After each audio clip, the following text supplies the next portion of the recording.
आज़ादी के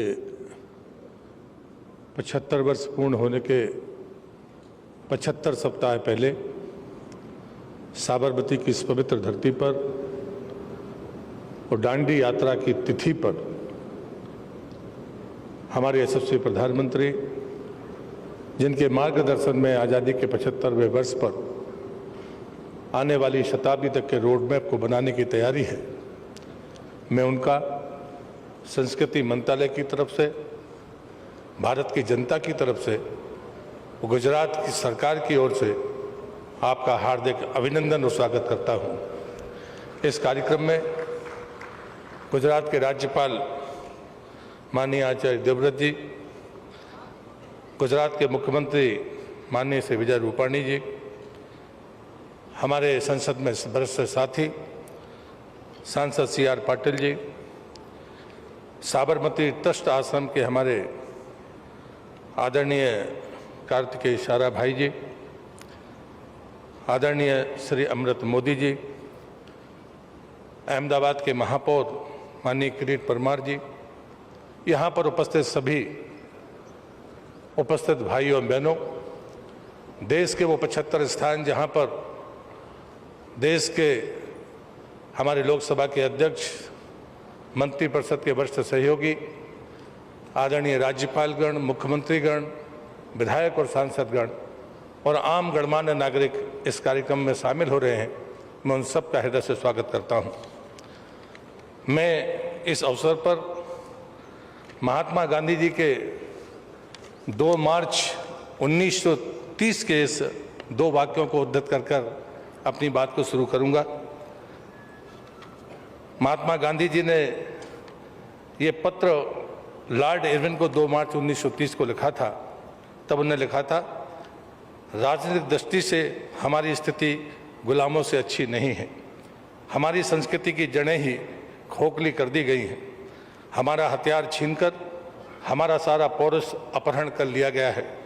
हम सबको निःशस्त्र करके कायरों की भांति निस्सहाय और निर्बल बना दिया है। लेकिन आज 91 वर्ष बाद आज हम फिर उसी माटी पर खड़े हैं, उस धरती पर, उस तारीख में खड़े हैं, लेकिन आज वो बदला हुआ भारत है।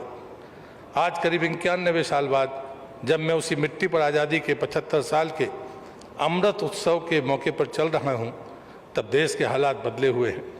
अब हमारे प्रधानमंत्री नरेंद्र मोदी जी कहते हैं कि भारत की आज़ादी की शताब्दी का सफ़र स्वावलंबी और स्वाभिमान से भरा होगा। हम दुनिया के सामने अब याचक नहीं होंगे। हमारी छवि अब दुनिया अपने कैनवास पर दाता के रूप में बनाएगी।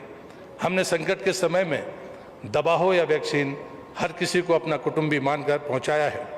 हम श्रम की भाषा इसलिए बोलना चाहते हैं कि हमारी आने वाली पीढ़ी और हमारी नस्लें दीनता की भाषा न बोलें, वे सामर्थ्य और समृद्धि का व्याकरण पढ़ें।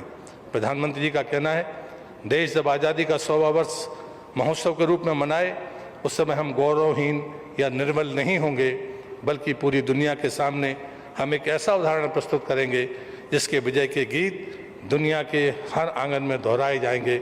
हमारा संस्कृति का वैभव गान हर दिल में होगा। मुझे अच्छी तरह से एहसास है कि मैं महात्मा गांधी के वचनों पर नहीं चल सकता, पर मेरी वो सामर्थ्य मुझ में नहीं है, लेकिन उन वचनों को नमन करने का अवसर आज यहाँ पर हमें मिल रहा है। इस अमृत महोत्सव में हमारे पदयात्री जो गुजरात की धरती से हैं, वो 81 लोग आज साबरमती से दांडी तक की यात्रा 5 अप्रैल को पूरा करेंगे। एक दूसरा ग्रुप है जिसमें 14 राज्यों के प्रतिनिधि हैं और 91 लोग हैं, वो 75 किलोमीटर की यात्रा करेंगे जो साबरमती से नाडियाड के आगे तक की होगी।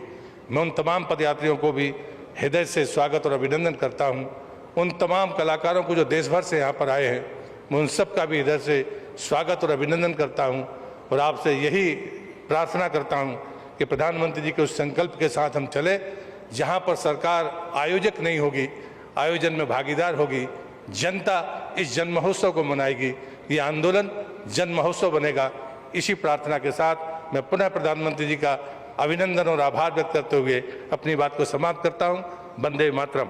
आज पूरा देश की निगाहें गुजरात पर टिकी हुई है, क्योंकि जिस गुजरात ने महात्मा गांधी जी और सरदार वल्लभ भाई पटेल के नेतृत्व में आज़ादी की जंग की अगुवाई की थी और ब्रिटिशरों को भारत भूमि से खदेड़ने का जो काम किया है, वही गुजरात की भूमि पर आज आज़ादी की सेलिब्रेशन और सालगिरह के कार्यक्रम में उनका शुभारंभ भी आज गुजरात से हो रहा है। गांधी जी और सरदार साहब ने जन सहयोग से हमें आज़ादी दिलाकर स्वतंत्रता का जयघोष किया और हमें स्वराज मिला। आज जब देश आज़ादी का 75 वर्ष अमृत महोत्सव का शुभारंभ कर रहे हैं, तब गुजरात की भूमि के सपूत और स्वराज्य से सुराज्य की यात्रा के प्रणेता आदरणीय प्रधानमंत्री जी हमारा मार्गदर्शन करने के लिए पधारे हैं और साबरमती आश्रम की ये भूमि से 1930 में आज के ही दिन 12 मार्च को महात्मा गांधी जी ने ऐतिहासिक दांडी कूच का आरंभ किया था।